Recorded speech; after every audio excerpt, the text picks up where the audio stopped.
Okay. This is our very first Q&A session.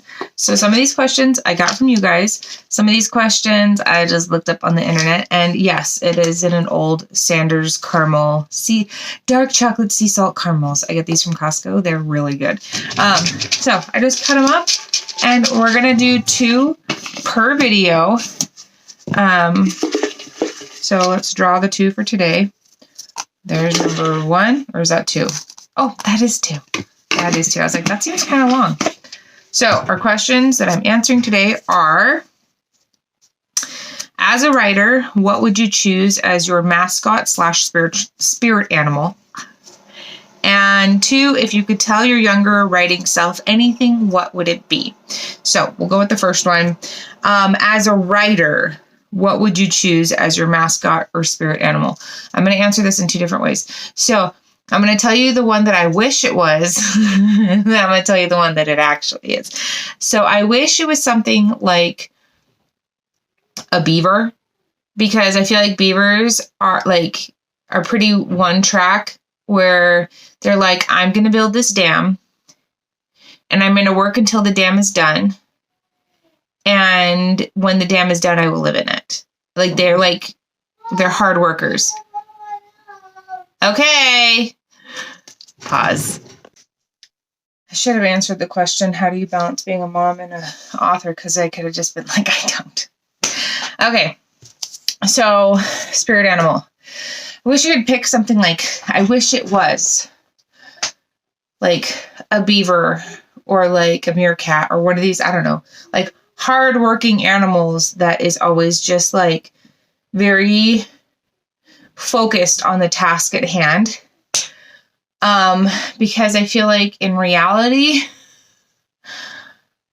my spirit animal that best represents my writing or me as a writer, I guess would be better. What the animal that best represents a perpetually exhausted pigeon. My son is currently crying because he can't breathe out of his nose, because he spent a lot of time crying, because he took all of the blankets and pillows out of his room downstairs after I told him not to, and now they're doing quiet time, and he doesn't have any of that stuff because he took it out of his room when I told him not to. So, enjoy. The animal that would best represent who I am as a writer, I feel like, is probably something like a kitten who's easily distracted, right? They're focused on this thing and they're like, ooh, what's that shiny thing over there? Or a puppy who is constantly squirrel. Actually, I gotta pee. Actually, I'm kind of tired. I should take a nap. Actually, oh, look, a ball. That kind of just is a struggle. It's a struggle. Something cute, something fuzzy, something easily distracted, I feel like. So, I don't know. Okay, if you could tell your younger writing self anything, what would it be? Write a heck of a lot more before you have kids. Because you're going to think you're going to have time, and you're not going to.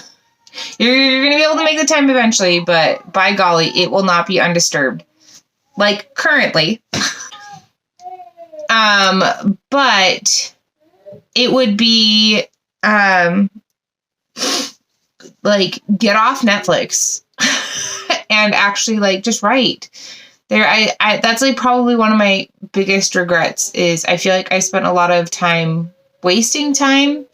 And now that I'm older, I'm I don't regret not getting the books out sooner, because I feel like they wouldn't be what they are without that time I had. But I do regret the time I could have been working on bettering my craft, and I was just watching Netflix instead. That, and so for a point of criticism would be that a point of advice, I guess, would be keep going, right? Like it's gonna happen, and chase the rabbit trails. Which maybe being part fuzzy animal that gets distracted sometimes is really helpful, because I feel like there's a lot of times where I get distracted by some random little like scene of a character's life that will never show up in the book, right? But I get distracted by this concept of like, Margaret is a really good example of this. Nikki's mom. I had an idea. I had like a thought of like what a scene would look like. It's not in the book. It's not going to be in any of the books. I don't even know if I still have it. I'd have to look, but it was literally just something I like scribbled in the back of a notebook because the scene just came. But as I was writing that, kind of chasing this just to kind of get to know her a little bit better. I did get to know her a little bit better, and I was like, oh, this is why she doesn't like magic. So you don't see the scene, you hear about it a little bit. You don't see it in the same way that I experienced writing it.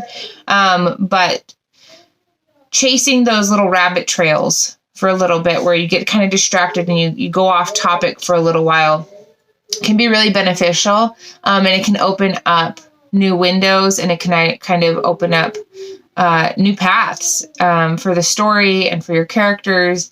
And sometimes it's a dead end. Sometimes it doesn't go anywhere, but I feel like writing is always valuable. The material, the actual content that you create is not always worth saving, right? Sometimes we just want to write garbage, and that's okay. But the act of writing, the act of sitting down and writing something out, whether it's, a couple of poems or a couple lines of dialogue or pages and pages of something that it just never turns into anything, all of it is valuable. It's like, I think about it kind of like running a little bit, right? Like if you're preparing for a marathon, is running for 10 minutes going to get you fully prepared for that marathon? Well, not really, right? Running for 10 minutes on a treadmill is probably not going to prepare you for a marathon on its own, right? Doing just sprints to prepare for a marathon is not going to prepare you all on its own. But mixing these 10 minutes on a treadmill and some sprints in, along with your long runs, along with walks, along with like all of these little bits of movement, doing some yoga, whatever, right? These things that help you move your body and strengthen your body, all of those things together will prepare you for that marathon. And so in the same way, all of the writing is valuable to your process of your authorship, becoming a writer, your journey of being a writer. Again, not all the content is worth saving. Sometimes we write stuff and we read it in the morning. We're like, oh my gosh, this is garbage. Like, I'm not even going to bother finishing to reread this. This is just straight into the garbage. But the practice of all of it is always valuable. So that's that for our first Q&A session. I hope you enjoyed listening to my kids scream the entire time. I sure did.